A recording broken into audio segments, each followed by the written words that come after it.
Chapter 1. I am by birth a Genevese, and my family is one of the most distinguished of that republic. My ancestors had been for many years counselors and syndics, and my father had filled several public situations with honor and reputation.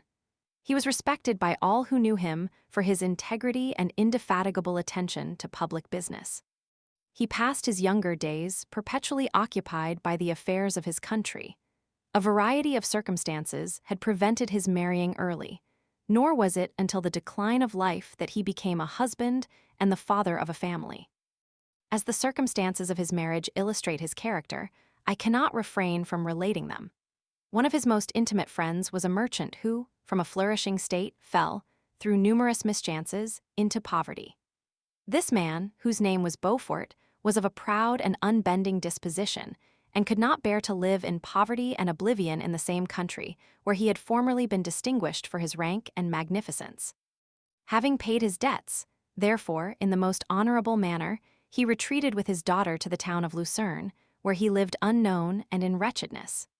My father loved Beaufort with the truest friendship and was deeply grieved by his retreat in these unfortunate circumstances.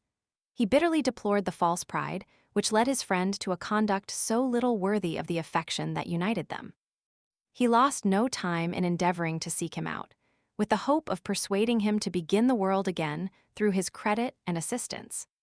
Beaufort had taken effectual measures to conceal himself, and it was 10 months before my father discovered his abode.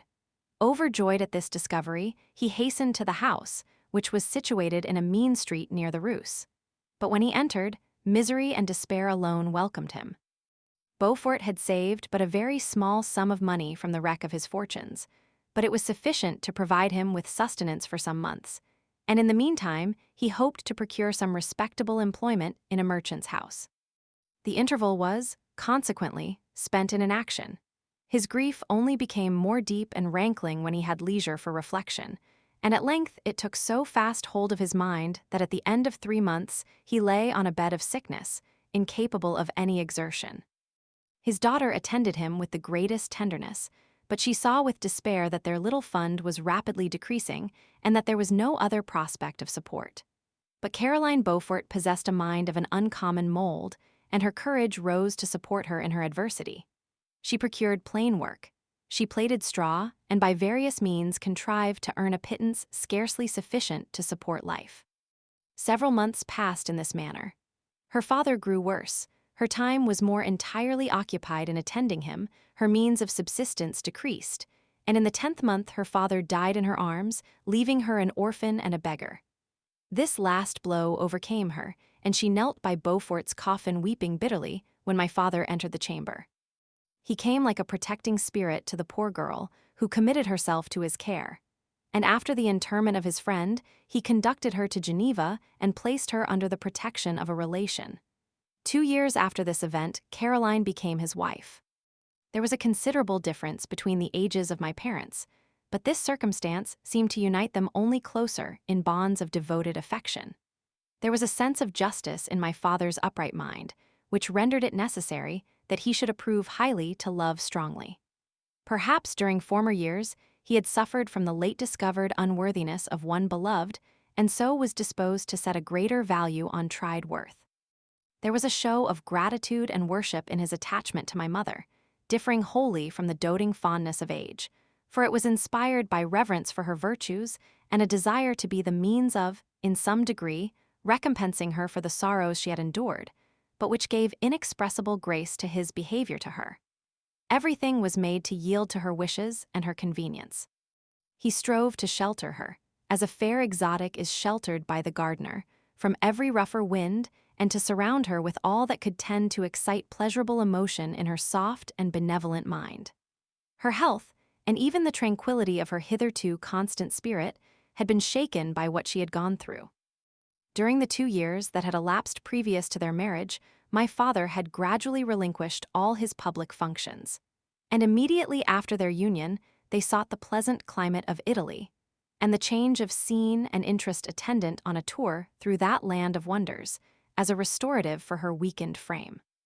From Italy they visited Germany and France.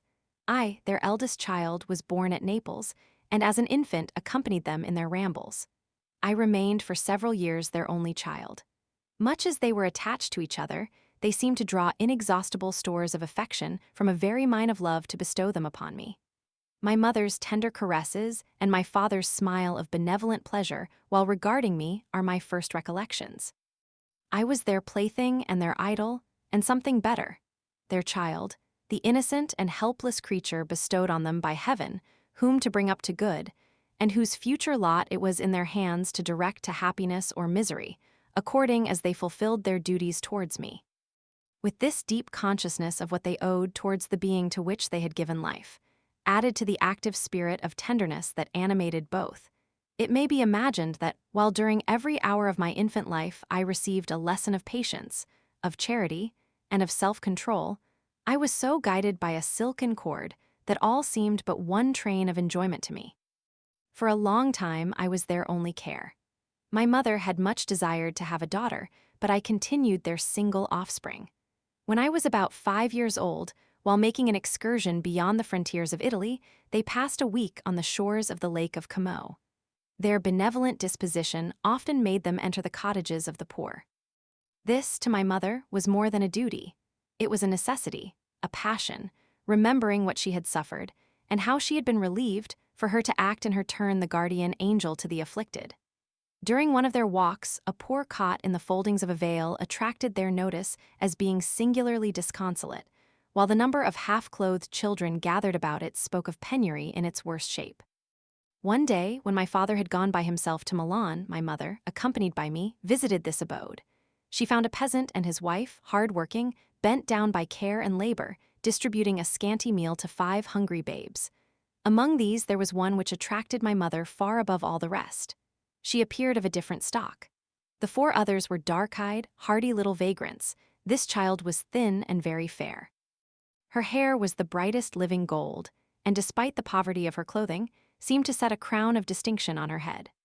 Her brow was clear and ample, her blue eyes cloudless, and her lips and the molding of her face so expressive of sensibility and sweetness that none could behold her without looking on her as of a distinct species, a being heaven-sent, and bearing a celestial stamp in all her features.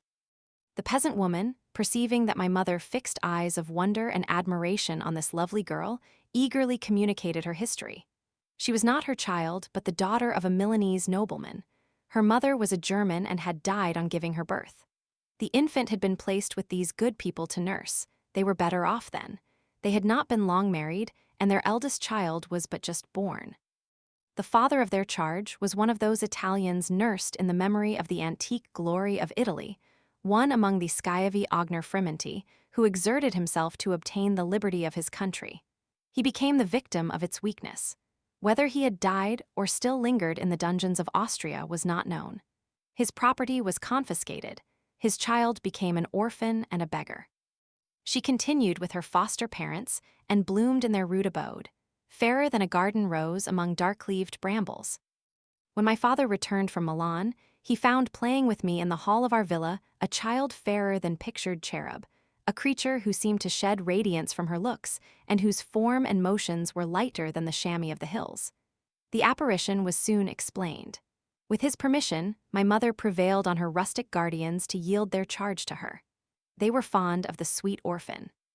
Her presence had seemed a blessing to them, but it would be unfair to her to keep her in poverty and want when Providence afforded her such powerful protection.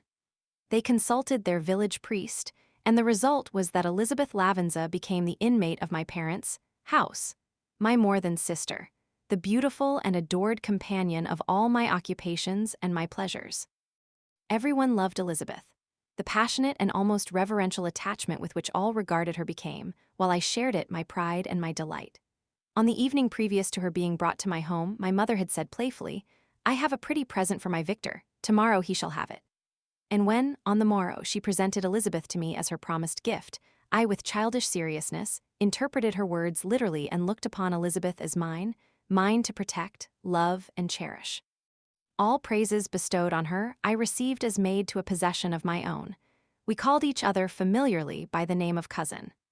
No word, no expression could body forth the kind of relation in which she stood to me, my more than sister, since till death she was to be mine only.